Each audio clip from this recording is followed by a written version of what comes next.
everybody. Can you believe it? I'm actually going up the stairs onto the EasyJet flight, and I just wanted to welcome you all here tonight and thank you all for joining us. Mom, I hope you got there too, and hello, and it was gorgeous to see you. We just had the most awesome, amazing 4 days learning, growing, and just enjoying every step. Boot camp and Torah learning. You can't ask for more in Eretz Yisrael. So thank you to all of you for joining us. Hadassah, thank you for speaking tonight. I'm going to have to listen to the recording tomorrow, and I'm sorry that I'm not there to introduce you. I'm also sorry I'm not there to do the hafrasha at the end of the shir, but I will make sure that I do one tomorrow for all of us. Hadassah, in the zechus of your dear mother, may she have an aliyah hanashamas. May we all be blessed with good things, simchas, and see you all, please God, soon.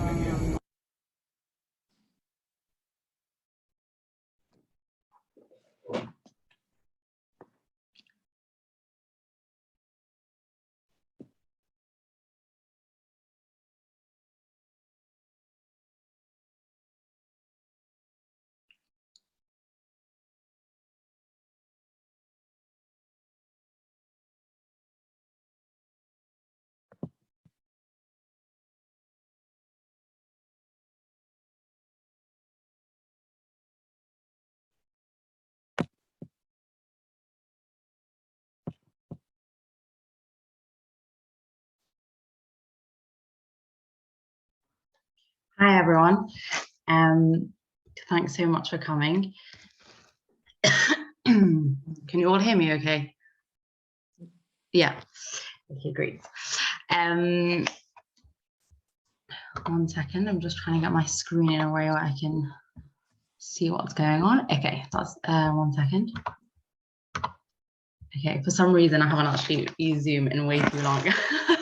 It was like the only thing I was using for months, and I've now not been on it for months, so I'm just getting back into it. Okay, it's really nice to be here. Thanks so much everyone for joining.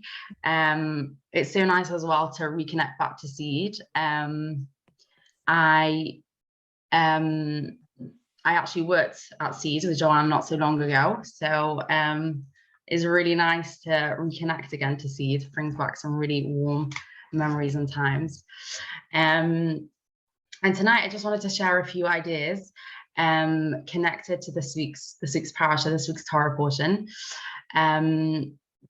which is the book of Shemos. We begin the second book of the Torah, the book of Shemos, and it's extremely rich parasha that we're entering at the moment. Extremely significant book. Specifically this week's parasha is huge, significant events, significant people, characters that are shaping our history occurs in this week's parasha, and ones that sort of made it to Hollywood movies and made famous songs, ones that people with very limited Jewish knowledge would have heard of, many non-Jewish people would have heard of. We have Pharaoh beginning to enslave the Jewish people in Egypt, and starting this intense labor and torture of our enslavement in Egypt. We have Moshe, our great leader, Moses, being born, and Pharaoh commanding the midwives to kill all the male newborns. And then we have the famous part of where Moshe is put in the river, and then Pharaoh's daughter comes out to save her and raises her. We have then Moshe and Aaron, Moses and Aaron start telling the Jewish people that it's time to be redeemed, and that Pharaoh should, but Pharaoh wasn't letting them go. And then what happens as a result? Pharaoh intensifies and strengthens the labor in Egypt. So that's just an absolute nutshell. Big events, big people, significant Torah portion. But what I want to focus on tonight in this brief time we have is one very, very small portion of the parasha.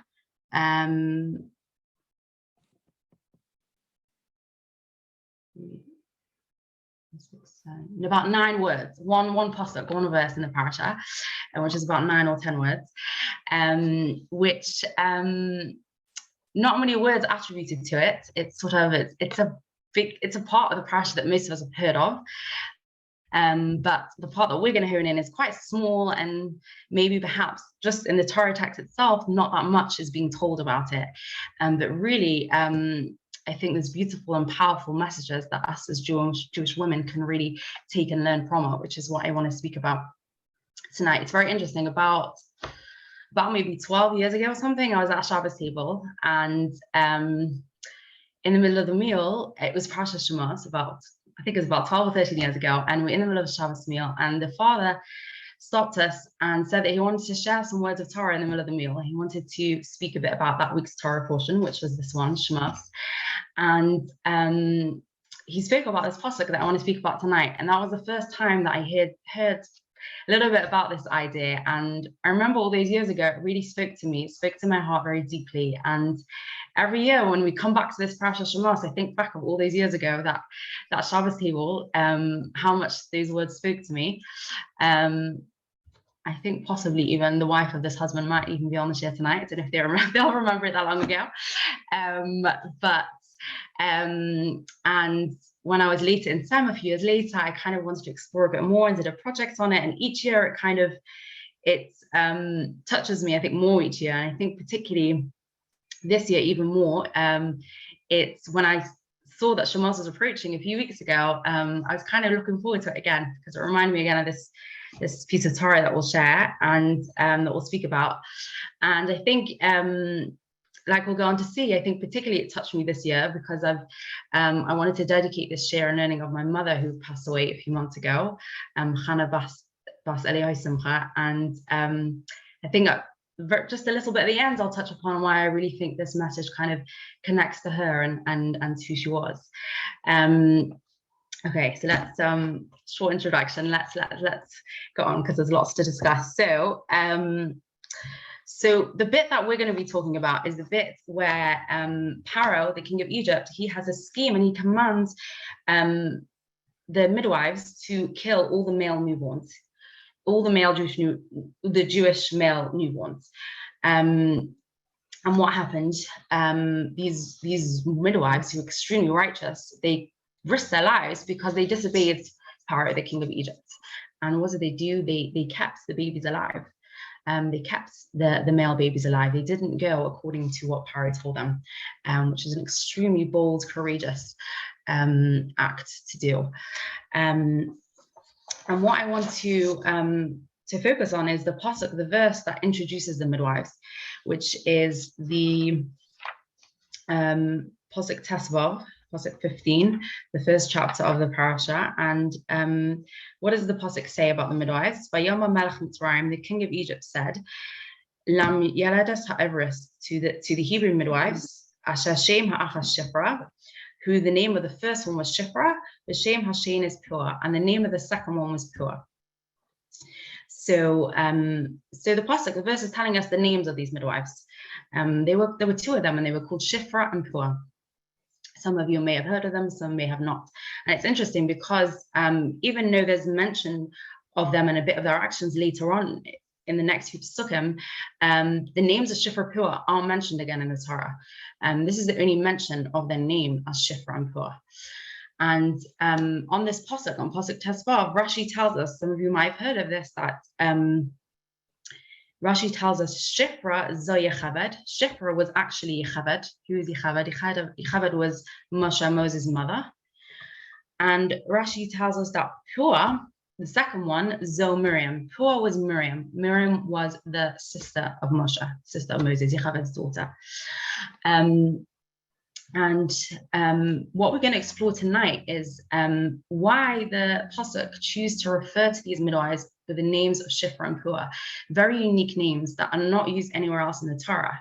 And if Rashi is telling us that really these people these midwives were Yechaved and Miriam, so why doesn't the pasuk in the Torah just say like the name of the first one was Yechaved and the name of the second one was Miriam? Why does it use these words Shifra and Pur? There must be some reason. And most of us would have heard of Miriam. Okay, Miriam was one of the 7 prophetesses. She was the one that led the women out of Egypt, famous for her tambourine. really installing hope and faith and courage in the Jewish women, that a salvation, Yeshua, was going to come, and they were going to be saved and be free. And Yocheved was the mother of Moshe, the mother of Moses. So we've heard of these other two women. So why these names of Shifra and Puah?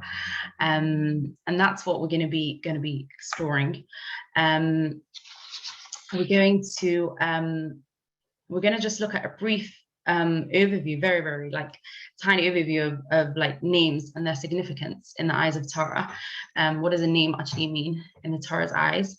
And then we'll look at what do these names of Shifra and Puah actually mean, and what messages do we learn from the meaning of their names that hopefully we can integrate into our lives as Jewish women, because I guess ultimately that's what the Torah is all about. It's a Torah's Chaim, a Torah for our life, to integrate into our life, not just a nice combination of stories and history tellings. So let's start off with exploring names. When you think of a name, let's say the English dictionary defines a name as like a word or words that a particular person, animal, or place is known by. In a sense, it's just something that distinguishes something from someone else. It's someone you call someone to get their attention. If I'm telling someone to give me a pen rather than a bottle, it doesn't really matter what that word pen means or bottle. It's just something that I know that if I'm saying pass me a pen, they're not going to pass me a bottle or a tissue. Sorry, I'm just looking at what's in front of me. It just distinguishes it from something from someone else. In Judaism, in Torah, we believe that names have a really deep significance. They're not just something we call someone to get their attention, or when we're upset with them, we count their name, we call their name, or when we want something. Names, we're told in Torah, are the key to our souls. I guess this is like a whole probably series of shirim in itself to discuss Torah and names, but in a couple of minutes, very concisely, we're told that names are really, they are the key to us, to our souls, the key to our true deeper selves. The Hebrew word for a name is Shem, which is spelled Shin Mem. And we're told that the word for a soul, someone's neshama, is spelled Nun Shin Mem He. So contained within the word neshama, within the word soul, is those two letters of name, Shem. And we're taught from this, or Rabban tell us from this, that this is showing us that the name is really like the key to our souls, the key to our true deeper selves. It's not just something that sounds, a word that sounds nice that we can call to get your attention. There's something deeper going on here. As a Rabbi Belachan, he also says that the numerical value, the gematria, the numerical value of the word Shem, name, is 340. Shin is 300 and Mem is 40. And another word that shares the same gematria, the same numerical value, is the word Sefer, which also adds up to 340. What's Sefer? Sefer is a book or a story. And Rabbi Belach says they share these same gematrias because we're taught that our names tell our story. Our names tell the story of our spiritual potential and our life mission. We actually say that when you call someone their full Jewish name, people say that it awakens them spiritually. It's meant to awaken their neshama. I don't know if anyone's had that feeling that even if you're called by your English name, or if you're called by your Hebrew name and you've got two Hebrew names, and suddenly someone calls you by your full Hebrew Jewish name, I don't know, it ignites a feeling inside of you. I don't know if anyone's ever had that. And it's very interesting because we know, as we'll go on to see, spiritually, our name can awaken us.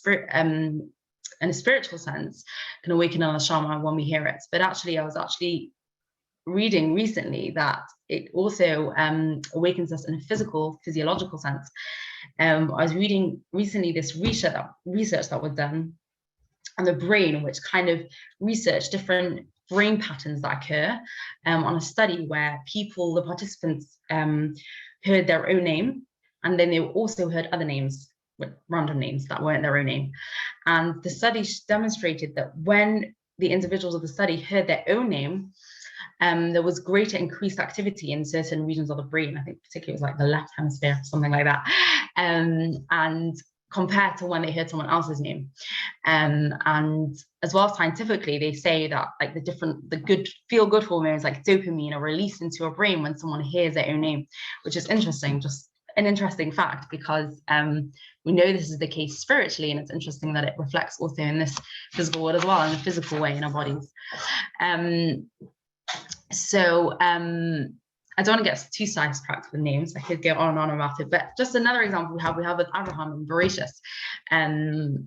First, when Abraham is introduced in Bereshit, he's known as Abraham, and then it tells us later on that his name is changed to Abraham. Okay, they've got the hey added to his name. And at what point in history is this occurring? This is happening when Abraham is having this realization of Hashem. He's having this realization of monotheism, that there's one God in the world. And as soon as he has this understanding, this realization, this is when his change of name occurs, indicating that he now has a whole change of identity, a whole change of mission, his whole future, his whole purpose and spiritual identity is changed now with the realization that there's a God in this world. Hence, he needs a change of name. So much more to say. I mean, we know, I don't know if anyone's also heard this idea that the Midrash tells us that when we were in Egypt, we sunk to really low levels of impurity. We sunk to the 49th level, which is almost the lowest of the lowest. And we were redeemed. God still saved us. And we're told, the Midrash tells us there were 3 things that we merited to be able to be redeemed. And the first one that's mentioned is the fact that we didn't change our names in Egypt. All those years we were enslaved, and we went through all those hardships and torture. We did not change our names. We're told that we went out of Egypt with the same names that we came in with. And that was one of the 3 ways that we merited to be redeemed from Egypt. And what does it mean? It doesn't necessarily just mean that, I'm sure there's a lot of depth to this. I don't know if I can fully understand, because I think it's a really deep concept. But I think on a surface level, I think it's telling us that it wasn't just that we had the same name. It's that we stayed true to who we really were, our true selves, our true inner selves, because that's what a name is. Okay, it's not just that we didn't decide to call ourselves a different name. It's like we remained loyal to our inner true selves, our inner mission, our inner identity, our inner potentials, amidst this intense torture and slavery, which is so unfathomable. Okay, I'm going to try and save time and not talk more about that, but we can, if there's time, we can go back to more points at the end. So let's talk about, so we've seen that names are significant. They indicate more than just getting someone's attention. They indicate more than just distinguishing something from someone else. They indicate something really deep within us. They connect us to our true self, to our neshama, to our spiritual being, to our spiritual identity, to our purpose, to our uniqueness. So what's behind the names of Shifra and Puah that makes these names special and unique for these women to be referred to in the Torah? So let's start with Shifra. She's mentioned first. So the Rashi, based on a Gemara in Sota, tells us that Shifra was called Shifra al Shem Shemashaperes es Havelez, because she was called Shifra because she beautified the children at birth. Shifra comes from the word like leshaper, which means to improve. And the sources tell us that she had this capacity to improve how the babies looked when they were giving birth, and when they were doing this heroic, bold act of saving the children and completely disobeying Pharaoh's command. Shifra had this quality of cleaning the babies after birth, improving how they looked, really assisting them in the way that they looked. She wanted to make them look special and adored and clean. And when a baby is born, they don't really look particularly clean the minute they're born into this world. And we're told that Shifra had this strength and this quality to be able to take the time to clean the babies and make them look beautiful.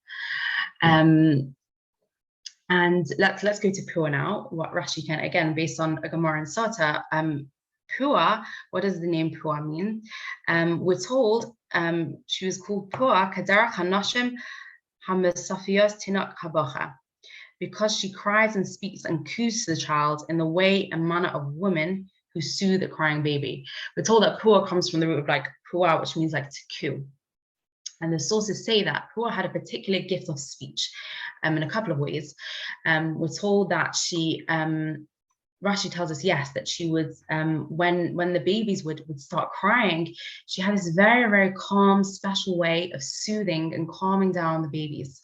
A very, very nurturing way of making the babies feel calm and loved, which after a mother has just given birth isn't necessarily like the easiest thing to do.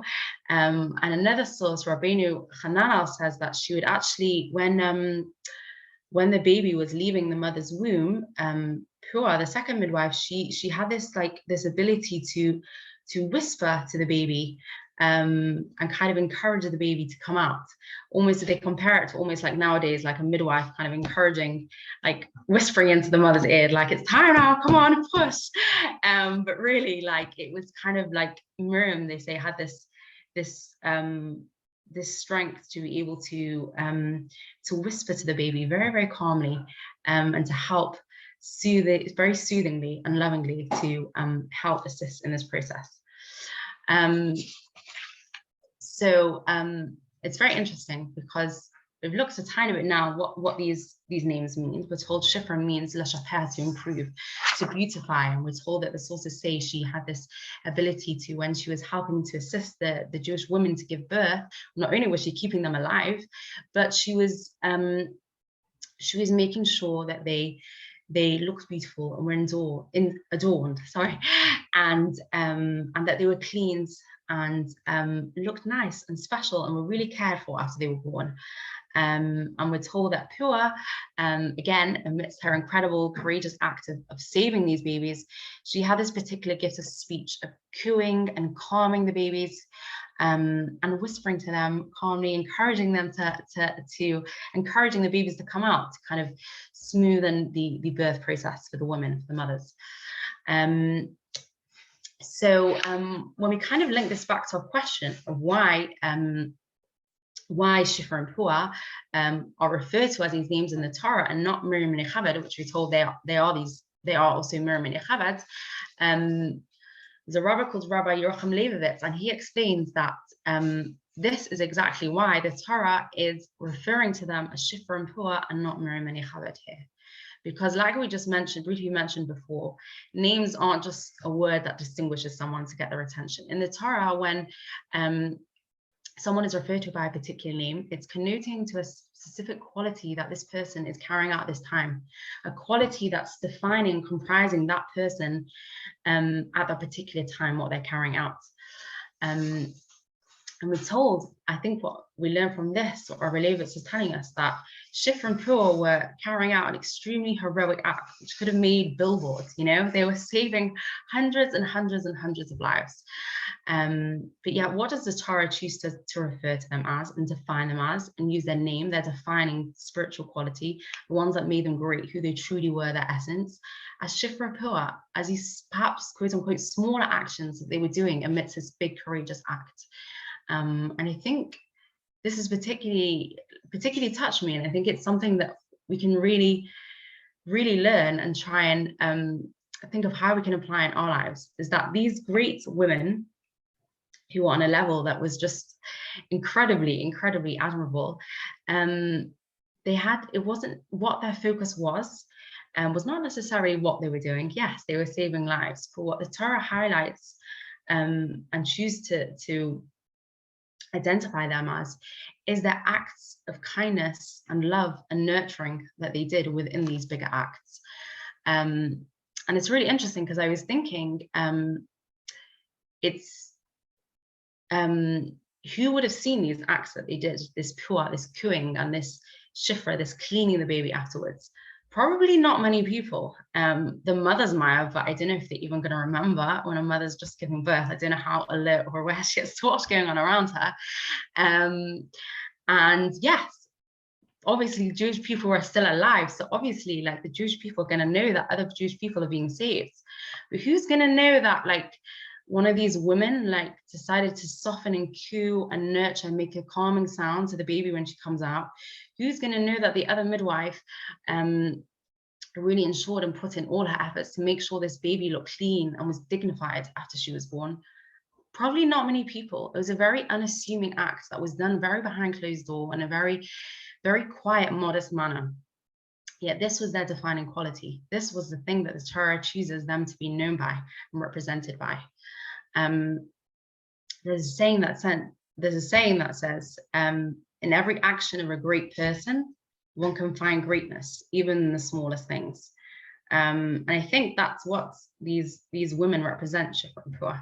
Their capacity to, yes, they were doing huge heroic acts, but their greatness and what the Torah says, this is what's important, this is what's valuable, this is what you're going to be identified as your greatness, as your name, is these perhaps smaller acts, these acts of nurturing, how they made the people feel, not necessarily what they were doing, the fact that they were saving lives, but it's how they did what they were doing, how they carried it out, how they made the people feel. They made them feel loved and nurtured. And I think we see this throughout the Torah with many other Jewish women. We're not going to, there's so many women we could talk about. There's Sarah, there's Rivka, there's all our foremothers. We see with Sarah, for example, we know she did so many courageous acts in the Torah. And there's so, in Bereshit, there's so many Pesukim that choose to discuss the acts that she did that perhaps were a bit smaller, like when she prepared food for the guests. And it's interesting, we're told that, where does she prepare this food? In the tents, behind the closed doors, not out in the open, on a billboard. She's doing it very quietly in a very unassuming way. And we're told as well with Rivka, how do we meet Rivka? The first introduction we have to her is when she is by the well and she is giving water to the camels. And we're told that this was her first mention in the Torah, was her carrying out this act of kindness. And we're told this very act was like the confirmation for Eliezer, for Abraham's servant, that this was going to be the wife of Yitzchak. She's done this beautiful act of kindness and looked out for other people and really made others feel valued and important. Now I know that she's going to be the wife of Yitzchak. That was like the seal, the confirmation. And the list goes on and on and on and on. It's interesting because when we think about, I think about us as Jewish women, and it really made me think that this really is our power and strength as Jewish women. We all carry out, I'm sure, have many different roles in our life. Each of us a different combination of roles, probably juggling lots of roles simultaneously at different stages of our lives, whether it's being a daughter, a mother, a grandmother, a friend, an auntie, a cousin, a colleague, mother-in-law, fill in the blanks, etc. And often, like I say, we're like juggling so many roles simultaneously. I think what this message of Shifra and Pua is teaching us is that our strength for greatness lies in our ability to carry out these roles in a way that makes the people that we impact during these roles feel loved, adorned, and nurtured. It's not necessarily about having to make 20 Shabbos dishes and have 30 Shabbos guests. It's what's most important is how we make those guests feel when we're at the table. How respected, loved, dignified, and nurtured do we make them feel while they're there? That's what's truly important. Yes, we might want to get our children lots of beautiful, amazing birthday presents and give them a gorgeous birthday party, which is really nice, and it really is a beautiful thing to do. But we have to remember that while we're there, what we want to show, what our greatest goal should be, is to make that child feel loved and feel nurtured and cared for. It's not necessarily what we're doing, like Shifra and Pua, saving lives. It's how we're doing it and how we're making the people feel as we're doing those actions. Are we making them feel cute, like Pua did, in a sense? Are we giving our full presence of attention? Two people can be doing the same act, can be interacting with the same person and look like they're listening, but one person can be completely focused and present and another person, their mind somewhere else, which again it's a really hard skill to do, but I'm just trying to convey that like it's how we do something that completely transform an action. I think we're living in a world where so much emphasis is on results and what we're achieving. How many numbers have we got? How many figures? How many have we achieved? This, that. And what I think is so can be so hard and challenging to remember and to remind ourselves that the most important thing is not how many things we've achieved, how many dishes have we made for our kids on the table, how many this, how many that. It's really, how have you made that person feel? Does this person feel valued, important, loved, adored, nurtured?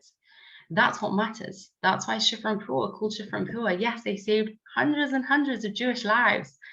And of course, that's valued by the Torah and is really important. But what's important and what's their defining quality is the way that they did it and the way that they made the babies feel. This quote unquote small actions that were being carried out behind closed doors, those acts of love and nurturing. Like I said at the beginning, I wanted to dedicate this learning, Leola Nishmas, in memory of my mother, Karner Bas Eliyahu Simcha. And it's interesting because when I heard this message all these years ago, it was this year, just not long after she passed away, that really made me feel like that was one of her shining qualities. Her ability, she had so many roles in her life as a wife, a daughter, a mother, a grandmother, a mother-in-law, a friend, etc., etc. And I very much feel like her energy and her aura and her light was like her ability to infuse doses of love and nurture and deep care within those acts, and to really have an ability to make those that she encountered feel very important, very loved, and very nurtured.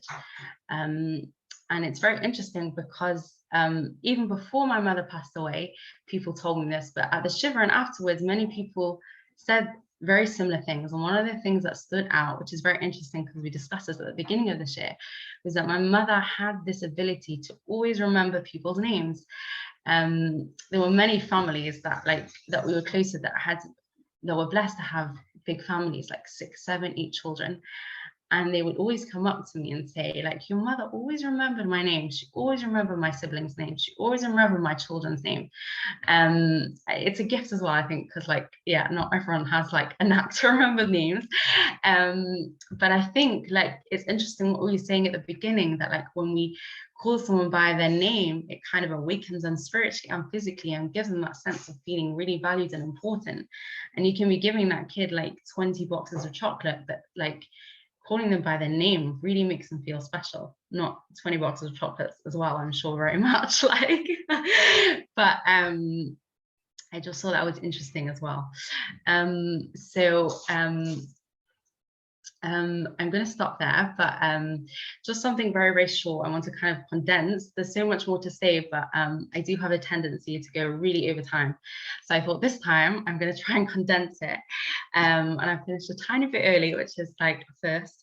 But I really hope, I guess, just to summarize, I really hope we can kind of think about some of the Torah messages and ideas that we've shared this evening about these incredible women of Shifra and Pua, and why the Torah chooses to refer to them by these unique names at this particular point in the story.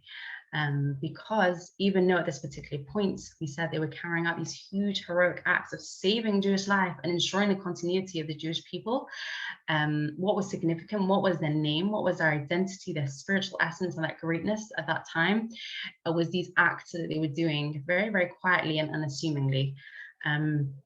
They were cooing and nurturing the babies, making them feel cleaned and dignified.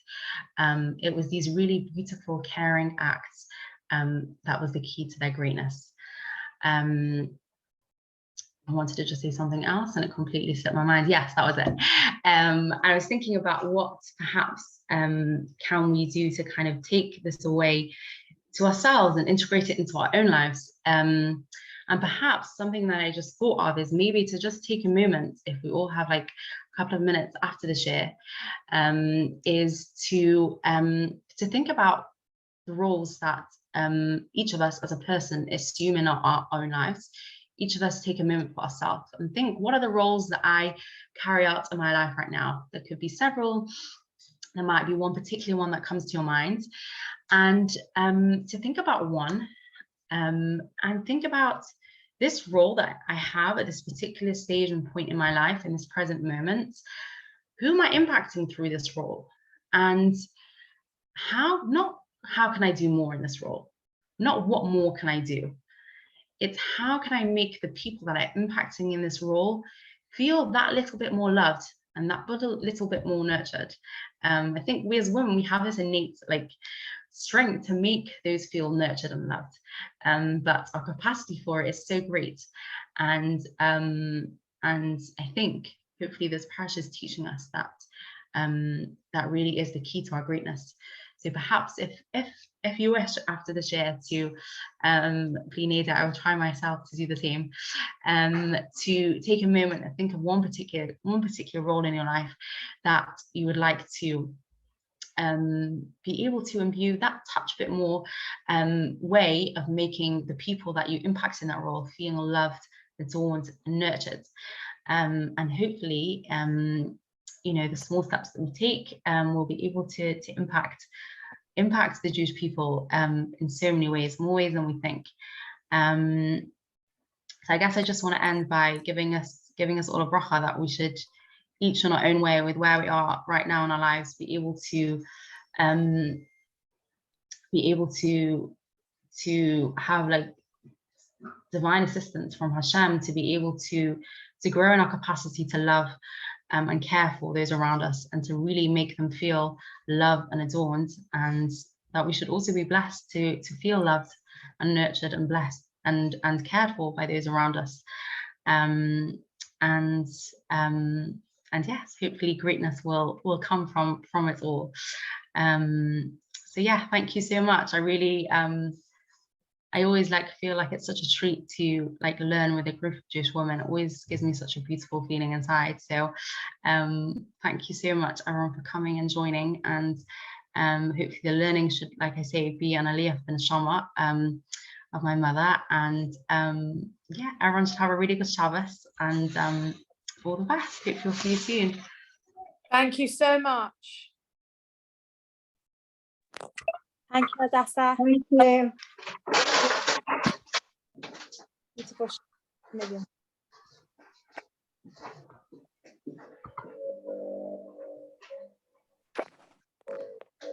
Shabbos.